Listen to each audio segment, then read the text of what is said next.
All right, guys, happy Friday. Good morning. My name is Denise Donahue, aka the Mortgage Nerd. We are going to be talking about some really fun stuff.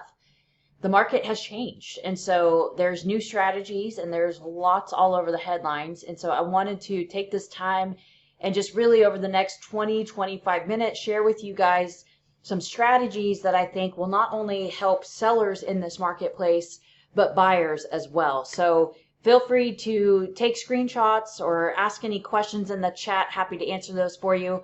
As we jump into this, there's just a mindset question I want to ask you guys. You've got a picture here of a man drowning, male or female, and then someone here that looks like they're winning. And as we start the fourth quarter of this year, are you going to be the one that's drowning in this market, that's flat-footed, that is complaining or griping that you can't get your house sold or that there's no buyers? Or are you going to be the one that dominates and wins to the finish line? Because championships are won in the fourth quarter. And this market is a tough market, but we just came off of a tough market. Did anybody think the last 2 years was easy being in this market? It's not. It's just the key is we have to do some things differently. And the way that I relate it is I feel like in the last 2 years, it's like we've been working in a fast food restaurant where it's like how fast, how fast, how fast. And in a fast food restaurant, you're an order taker. Someone pulls up to the window, they tell you what they want. It's your job to deliver it. Now, it's like we're working in a fine dining restaurant where, imagine going to Three Forks to have a nice steak dinner. The conversations are slowed down. The atmosphere is slowed down. You have to ask more intentional questions. Is this your first time dining here? Are you guys celebrating anything fun? Is it your anniversary or your birthday? Or the people who are better at asking the questions in this kind of market to really figure out why somebody would want to sell and give up their 2.875 to then buy are the ones that are going to end this year strong. The people who put in the work of calling their clients, the ones that decided to wait and sit on the sidelines these last 2 years, this market is made for them. First-time homebuyers, this is the market that they have been waiting for because they haven't been able to even play ball the last 2 years. If you didn't have like $100,000 over list price, you couldn't play. If you were FHA or VA, if you weren't willing to waive all the contingencies and close in 2 weeks, like the market was scary. And now, yes, interest rates are higher. There are strategies to combat those higher rates. This is the market they've been waiting for with the right strategy because you can negotiate with the seller. You can work with a builder and maybe have more of a builder incentive, or maybe builders are lowering those sales prices towards the end of the year. Are you calling those clients? Are you getting those people back in the door? If you have the right strategy to combat the higher rate, they can win in this market. So now that I've got your mindset set, let's get going. Let me ask you guys the question. Which is better for a buyer? A price reduction or a seller credit? Drop your comments here in the comments chat. I'll see. It looks like interest rate, seller credit. Yep, so you guys are right. So for every $10,000 that you lower a sales price, it only moves the monthly payment $60 a month. And so this strategy that I'm about to go into, it's a tough strategy because of the term that it's called. And so it's called a 2-1 buy down. And the reason why this is tough is because of the word buy down. You can technically buy an interest rate down on any loan program, a fixed rate, an ARM, but this 2-1 buy down is specific. It's a specific loan term. So let me go into it first. What I will share with you is that at the Mortgage Nerd Group, we're not calling it a 2-1 buy down since it is so confusing in the marketplace. We are calling it the Date the Rate loan program. I'll explain in a second. But what is a 2-1 seller buy down or builder buy down? It is where the interest rate starts 2 full percentage points lower than the actual rate. And it's different for the first 2 years. So the very first year of this 30-year mortgage, in the very first year, it's going to be 2 full percentage points lower. And then when you enter year 2, it's going to be 1% lower than today's rate. And then from year 3 through the end of the 30-year term, it's going to be that fixed rate of what is the actual rate today. Why would this be a strategy in today's market? because over 250,000 surveys were done for buyers and asked them what do they care more about, the sales price or the monthly payment, and they said sales price. So this type of program is fantastic for them because interest rates went up so fast. We are predicting them to come down by the end of Q1 of next year. I'm going to show you some stats on that. And this program is a win-win for the seller and the buyer, or the builder and the buyer. And I'll explain the math in just a second. How does this work? You as the real estate agent need to negotiate this as a seller credit to buy down the interest rate. And I'm going to show you a calculator on exactly how to do that. So let's pull up the calculator first. Here is the calculator. I will send this out to you all. These items in yellow are what you can fill out as the realtor or the builder. So let's say someone comes to you and they have a sales price of $620,000 and they're putting 10% down. And let's just say today's going interest rate is 7%. Here's how the math works. So the principal and interest payment, this is principal and interest only, no taxes, no insurance, no PMI. This is just principal and interest because those other factors are going to be the same no matter what. On a 7% rate, the principal and interest payment would be $3,712.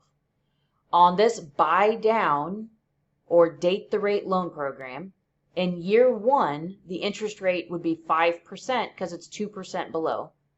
That would drop their P&I payment to $29.95, which saves them $716 a month on their mortgage payment.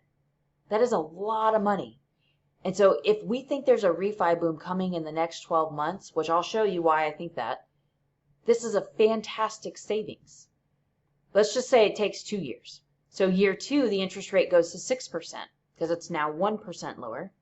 Their mortgage payment goes to $33.45. They're still saving $366 a month compared to the 7% rate. And so in their first 2 years, they would save just over $13,000, which is already calculating that for you here because I know you realtors don't like to do math. And so this is how the program works, is you would negotiate a seller credit of $13,000, and we would utilize this date the rate loan program, and that $13,000 would be applied, and they would have a low rate their first 2 years. And then, because everyone asks, well, what happens if rates don't go down? Well, then they would just be subject to current market rates, which is 7% today, and their payment would go to $37.12, and it'd be locked, fixed, set for the next 30 or 28 years. You see how that works? So the seller's paying for this, and they could get this. I have a cheat sheet here for you because the maximum seller credit is a percentage of the loan amount. And for your FHA, VA, and USDA loans, it's very straightforward. It doesn't matter what the down payment is. So FHA is 6%, VA is 4%, and this is based on the loan amount. So this is a great cheat sheet. Keep this calculator, screenshot this if you want. Just know that the conventional program is a little bit more confusing. And so it really depends on what the max seller credit is based on their down payment. So a 3% down to 10% down, they can get a max credit of 3%. So in this example, let's say it's multiplied by the loan amount. So if we take 558 times 3%, that's a max credit of $16,740. All we need is $13,000, so we're under that credit. If they put 10% or more, they could get up to 6%. So in that example, they were actually putting 10% down, so they would fall in the 6% category. And then if they're putting 25% or more, they can get an even bigger credit, which this is mainly for builders who are offering the incentives. And so depending on how much of an incentive that the builder is offering, you can take that and apply it. And we possibly could utilize this strategy. Now, where things get confusing is there are other loan programs out there. Of course, you have the fixed rate mortgages, you have the ARMs, which are adjustable rate mortgages, and then this one. All three of these programs, you have the option to buy the rate down. But this particular option is called a 2-1 buy down because it specifically impacts the first 2 years of being in the home and then nothing else. So if I was to give you guys an example, let me just pull this up real quick. Not that. Let's do here. Okay. So here's an example of some math for you. Let's compare this date the rate 2-year program, which is called the 2-1 buy down. I just don't like to call it that. Date the rate program. Let's look at a 7-year fixed rate, which means it's a fixed for the first 7 years and it starts adjusting after that. So for clients who are worried about, maybe these rates are never going to come down or it's going to take 5 years, maybe they prefer this option, and a 30-year fixed rate. Now keep in mind, we've only been talking about fixed rates for like the last decade. And there's a lot of negative connotation to adjustable rate mortgages and anything really outside of a fixed rate. And that emotion is real. I empathize with those clients. I sympathize with them because a lot of them think that these adjustable rate mortgages are the devil because it's what caused the housing crash. When that's really not the case. What caused the housing crash is lenders weren't verifying income or assets. And those who got into the adjustable rates, once they started adjusting, that janitor who said that they made $500,000 a year doesn't actually make $500,000 a year, and now they don't qualify for the mortgage. As a lender, we are still hardcore verifying, probably too much, income and assets. And we're always going to base it on worst case scenario. So even on the date the rate program, we're still qualifying them off that higher rate option, not the lower rate, because we have to protect the bank. What if they don't refinance and they stay in this mortgage? Do they have the ability to repay the mortgage? We're always going to qualify based on worst case scenario. But let's compare these. So we've got a purchase price of $650 across the board, 20% down. The date the rate program has a starting rate of 4.875. The 7-year fixed rate has a 6.75, and then the 30-year fixed rate is 7.25. What does that do to the monthly payment? Well, this one is $2,751. The 7-year is $3,372, and then $3,547. That is a drastic difference. Between these two, it's almost $800 a month. So where some builders and some sellers are advertising these types of programs, they're saying, come buy my house and get a 4.875 interest rate and a $2,750 monthly payment. That is a more attractive sell, a more attractive way to get people inside your model home or inside your listing than here's my house listed at $650,000, which is what we've always been doing. Those are those strategies that worked before, but might not be working now. And so obviously you guys, it's tough because you guys can't quote rate. You can't really quote payment. And that's what makes it difficult. Now I am going to give you guys this calculator, which definitely helps because you can run this. But what people don't realize is what causes a consumer's rate to change the most is not their down payment or FICO score. I repeat, it's not their down payment or FICO score because I'll show you. The bond market is what causes their rates to change the most. So if I present somebody with an 800 FICO score and a 40% down payment, rate options today, which is here, and that same house for sale, the same down payment and the same FICO score, instead they were looking back in March of this year, their rate options would be drastically different. Nothing changed except for this rate market or this bond market. And this is the single biggest variable that people dismiss. And guess what? This changes every single day. So when I have agents or builders ask me, well, how much will a $5,000 credit get? It's different for everybody because let me show you an example rate board. And you'll understand. So this is an example rate board that a lender looks at when we're pulling rates, whether it's for a 30-year fixed, the date the rate program, or an adjustable. This is what the board looks like, except for there's about 20 options. This first column here is going to have the interest rates. This second column and third column are the exact same. It's just this is lender lingo on what the cost of the rate is. We do the math. It makes us feel important. This is the actual dollars and cents cost to buy the rate down. So not the 2-1 buy down load program. This is what you can use to buy the rate down. This rate board is specific to the moment in time we pull that rate board for that client. And it's based on that client's loan program, FICO score, down payment. But if I pull it today versus pulling it like 4 days ago, believe it or not, this will look different because that bond market has been so bipolar this year. So in this particular example, let's just say the client was adamant about a 30-year fixed rate. A 5.875 would cost this client $4,710 to buy the rate down. The 6% is a little bit cheaper. The 6.125 is a little bit cheaper. But so when you guys ask me, is there a pattern? Like if we offer 1% off, we'll get them this. There's no exact pattern or recipe. There's not even a pattern to the change of the cost for this rate for that client. And that's the tricky part, is because we have to actually pull it, and it's based on that moment of time, and it could actually change tomorrow. And people think that's bait and switch because lenders are bait and switch masters. You know what I mean? But when we're looking at options like these, we're comparing them side by side, we are very delicate in how we even talk about these programs, because these first two are what I call exotic. And people, if we start the conversation out with, let me show you some arms, they're going to shut down mentally because they think they're the devil. They might have seen their parents go through the housing crash, and so they're like, no, I want a fixed rate.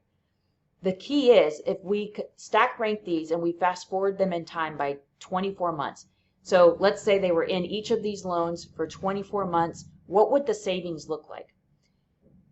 Compared to a 30-year fixed, if they chose the 7-year fixed rate, which is a 7-year adjustable, it starts adjusting after the 7th year, they would save themselves $5,300 in their first 24 months of being in the mortgage.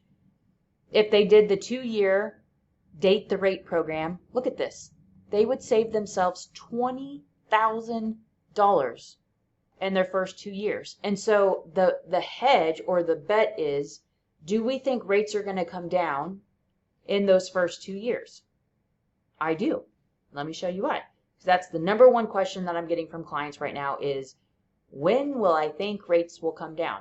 And guess what? I have an answer for it. And I'm confident, and I will say, rates will 100% come down when the inflation rate comes down. Do rates move based on the federal funds rate, which has been all over the news lately, or the inflation rate?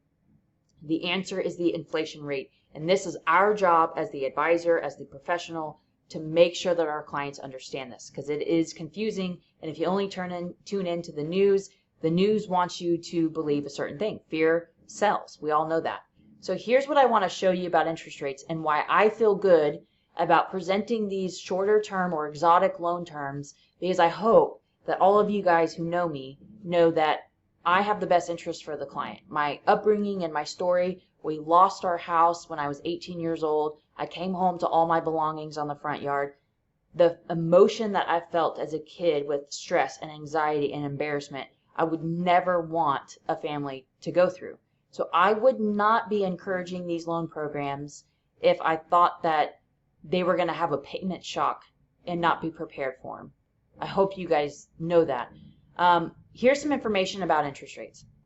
So inflation rates drive the mortgage rates, period. I don't care what anybody else tells you. Here's what I'll show you. This is the fixed mortgage rates line.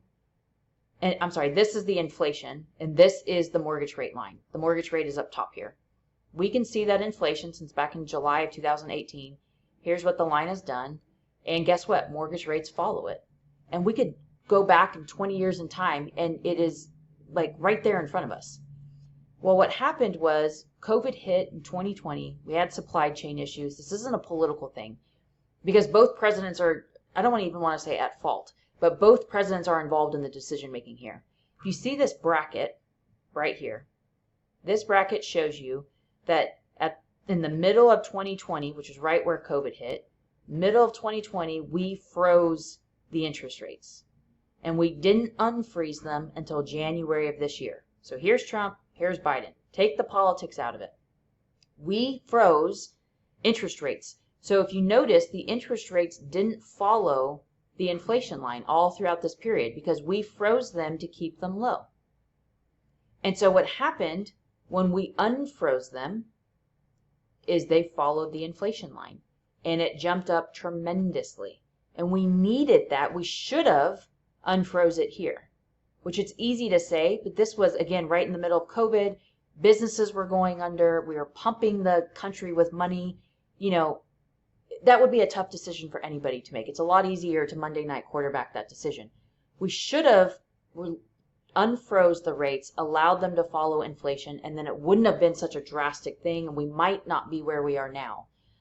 No one knows that for sure. But the reason why I think these rates are going to come down soon is because this is the year-over-year inflation report, which is called the CPI, that the feds pay attention to, and what drives really the rates. And it's a 12-month look over.